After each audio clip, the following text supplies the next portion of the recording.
Salut les gens, c'est Eric et vous écoutez ou vous regardez Jeux de rôle en mode facile. Les moments pédagogiques autour du jeu de rôle. Et aujourd'hui, épisode coup de projecteur, j'aimerais vous parler d'un superbe jeu qui s'appelle Agiropé. Petit disclaimer, il s'agit de ce qu'on appelle communément un service presse, c'est-à-dire que l'auteur, Frédéric Marin, m'a envoyé une version PDF du jeu afin que je puisse vous en parler. Avant de lancer les hostilités, je vais vous rappeler rapidement ce qu'est Agiropé. Puis, dans un deuxième temps, nous allons parcourir ensemble le PDF pour voir le fond et la forme du jeu. Puis, enfin, je vais conclure en vous expliquant ce qui fait pour moi la spécificité de ce jeu et pourquoi il est intéressant, pourquoi il gagne à être acheté, à être pratiqué et pourquoi j'en parle tout simplement. Agiropé de Frédéric Marin est un jeu Renaissance Fantasy dans lequel on va jouer des humains qui déambulent dans les rues de la cité d'Agiropé, les Sentiers d'Argent. C'est un setting exclusivement urbain qui va permettre de vivre des aventures dans cette ville d'Agiropé. On va pouvoir faire de l'enquête, on va pouvoir faire des intrigues politiques, on va pouvoir faire des aventures et qui, on reviendra plus tard, possède quelques spécificités très intéressantes. Mais avant de vous expliquer tout ce qui fait le sel d'Agiropé, permettez-moi de vous montrer à quoi le jeu ressemble et on va parcourir ensemble les deux PDF de ce jeu. On a un premier livret de 262 pages qui va présenter l'univers et les secrets d'Agiropé. On commence par rapidement un paragraphe qui présente ce que va contenir le livre, les crédits, une table des matières. Malheureusement, au moment où je vous montre ça, la table des matières n'est pas cliquable et il n'y a pas non plus de signé. Mais j'en ai parlé à l'auteur et il va corriger ça incessamment sous peu, donc ça c'est cool. On commence par l'esquisse d'ensemble, où en gros on vous présente globalement ce que fait le sel du jeu, les spécificités. C'est vraiment cool de commencer par ça parce que du coup on a déjà un bon aperçu sans forcément tout lire. Les illustrations sont en noir et blanc mais elles sont vraiment super chouettes. On va avoir, hop, si je repars sur le sommaire pour vous montrer.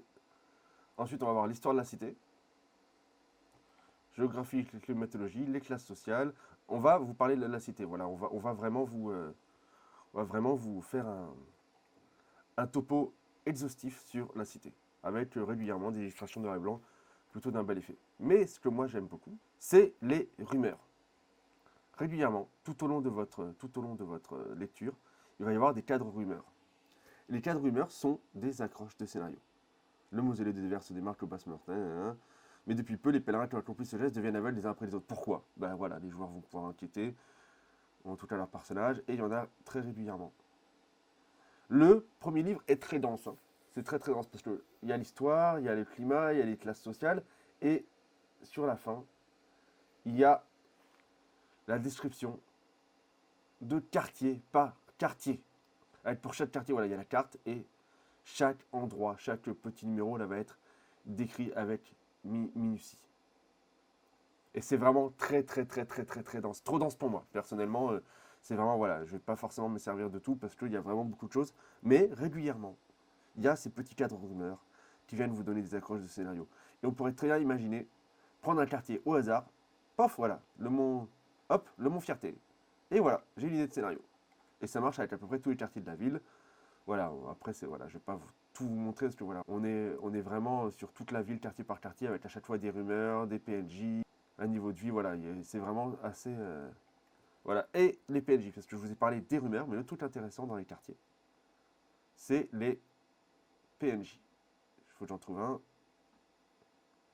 Voilà, Maud Mirandol. Grande humaniste et philosophe à la pensée parfois provocatrice, Maud Mirandol est la directrice de l'université européenne. Cette femme dont on ne connaît pas l'âge, blablabla, voilà.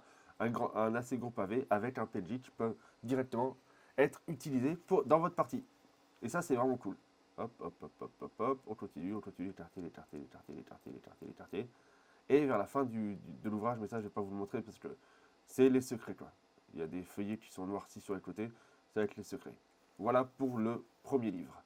Deuxième livret de 234 pages, c'est Règles et bestiaires. On va présenter le système de résolution, comment le jeu se joue après avoir parlé du setting. Petit paragraphe qui va vous rappeler à quoi sert ce deuxième livret. D'ailleurs, je tiens à préciser que éventuellement, vu comment le jeu est constitué en deux livrets, on peut imaginer, avec un petit peu d'adaptation, un petit peu de travail, utiliser le setting urbain d'Agiropé que je trouve super cool, mais j'y reviendrai à la fin sur vraiment ce qui peut vous apporter. On peut utiliser le setting urbain d'Agiropé pour vos parties de Donjons & Dragons 5e édition ou Pathfinder 2, c'est possible. Pas forcément ce que je vous conseille de faire, mais c'est possible. Ensuite, on va avoir la note d'intention. Un truc que j'aime beaucoup, dont je parlerai sans doute dans un prochain épisode autour de la création, mais la note d'intention, c'est lorsque l'auteur, l'autrice, l'éditeur, l'éditrice vous dit ce qu'il avait envie de faire pour le jeu. Et là, il explique ce qu'il a voulu faire avec le système de résolution. Je trouve ça très intéressant parce que ça permet d'en apprendre plus sur l'auteur, déjà, et sur ses intentions et sur l'effet souhaité en créant le système de résolution. Il explique par exemple pourquoi tout le monde peut utiliser de la magie. Ou pourquoi il n'y a pas de classe de personnage. Bref, je trouve ça très intéressant. Surtout quand on aime le game design, quand on aime le... Voilà, c'est vraiment super sympa. Toujours les merveilleuses illustrations en noir et blanc crayonnées. Ensuite, on reparle rapidement de la cité. On l'a déjà parcouru en long, en large, en travers dans le premier livre, mais là, dans le deuxième livre, ça va être vraiment plus succinct en fait. Ça va être vraiment plus pour les joueurs et les joueuses autour de la table, pour leurs personnages, pour que voilà, ils savent un peu de quoi il s'agit. Là où le premier livre, c'était vraiment exhaustif et dense. Là, c'est vraiment beaucoup plus... voilà, ça se parcourt très vite. On a ensuite la création de personnages, avec un résumé des différentes étapes. Avec à chaque fois la création d'Elisabeth et de son personnage, Vanille de Pied Frisson, pour vous aider, vous prendre vraiment par la main tout au long de la création. Il y a des humeurs, il y a des sortes de traits de personnalité qui vont permettre aussi de jouer avec. Bref, voilà, il y a pas mal de choses à choisir. Ensuite, on va faire toute la vie du personnage, de sa naissance, sa citoyenneté, sa jeunesse, sa profession. Bref, voilà, c'est relativement complet, c'est relativement dense. Sans être compliqué non plus, hein, ça ne va pas non plus prendre des heures, mais voilà, on va avoir pas mal de choses à choisir pour créer son personnage. Ensuite, il y a la vie d'adulte, on va pouvoir éventuellement changer de carrière, on pourra prendre d'autres choses. Voilà, on va faire toute la vie de notre personnage pour le créer tel qu'on veut le jouer, quoi. C'est vraiment assez complet. Un truc sympa aussi dans le système, c'est les points de panache, qui sont en gros des points d'héroïsme. Voilà, ça vous permet vraiment de jouer des héros plus grands que nature. On continue un peu dans le comportement. Les points de santé, voilà. Ensuite, comment on joue, voilà, c'est assez simple, hein. La base, c'est un des 10 plus la compétence plus le bonus métier. Les métiers que je vous ai montré avant, voilà, chacun a un domaine qui permet de donner des bonus dans certains trucs, et voilà. Après, il y a les étapes préjudiciables, on peut être affamé, assoiffé, électrocuté, bref, voilà. Après voilà, c'est vraiment, là je vous ai montré la base, et ensuite on va aller vraiment dans le détail, l'alchimie, l'art, voilà. Après ça c'est la liste des compétences. Il y en a pas énormément. Il y en a suffisamment. Il n'y en a pas trop, il y en a assez. Voilà, il y a pas mal de choses intéressantes. Ensuite, l'équipement, l'achat, la vente, quelques prix, il y a une légère notion d'encombrement également sur l'immobilière. Après, il y a la magie, que effectivement, vu que c'est un univers Renaissance Fantasy, il y a Fantasy, donc voilà, comment fonctionne la magie. Compétence sens magique qui permet de savoir combien on a de sorts, et puis on utilise le panache comme mana, enfin voilà, c'est relativement simple aussi. Il y a de la magie naturelle, on peut apaiser les bêtes, on peut avoir des griffes, bref, il y a pas mal de domaines différents, pas mal de choses intéressantes. Et c'est des sorts voilà, qu'on a toujours, quoi. C'est pas de la magie ancienne comme dans Donjons et Dragons où on doit apaiser les sorts. Hop. Un petit paragraphe assez sympathique pour éventuellement jouer des très jeunes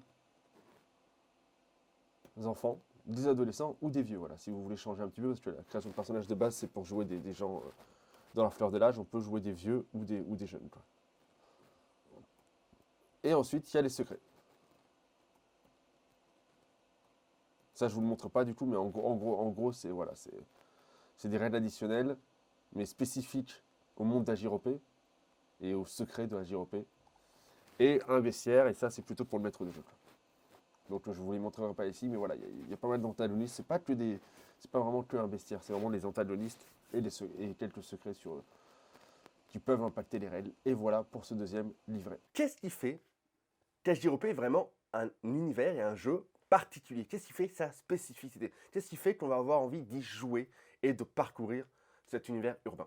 Eh bien, c'est assez simple. Il y a 3 points, 3 choses qui rendent vraiment, à mon avis, ce jeu intéressant. Premièrement, le setting urbain, la manière dont Agiropé est décrit, son histoire, ses secrets, ses rues, ses PNJ, ses factions, ses multiples idées et amorces de scénario, c'est déjà quelque chose de très intéressant et qui pourrait éventuellement suffire à vous donner envie de parcourir la ville et vous donner envie de jouer dans cet univers. La deuxième chose qui va avec la première, c'est que le setting est exclusivement urbain.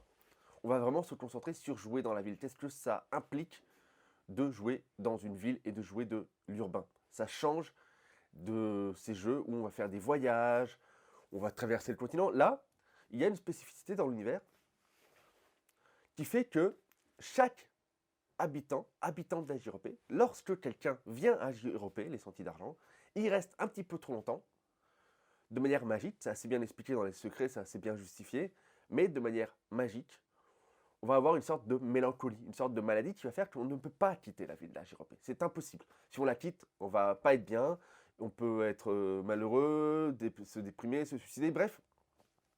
Quelque chose fait qu'on va rester dans cette ville de la JRP et on va vraiment se concentrer sur la ville, sur l'urbanisme, sur les enquêtes de ville, sur les cités, sur les intrigues politiques.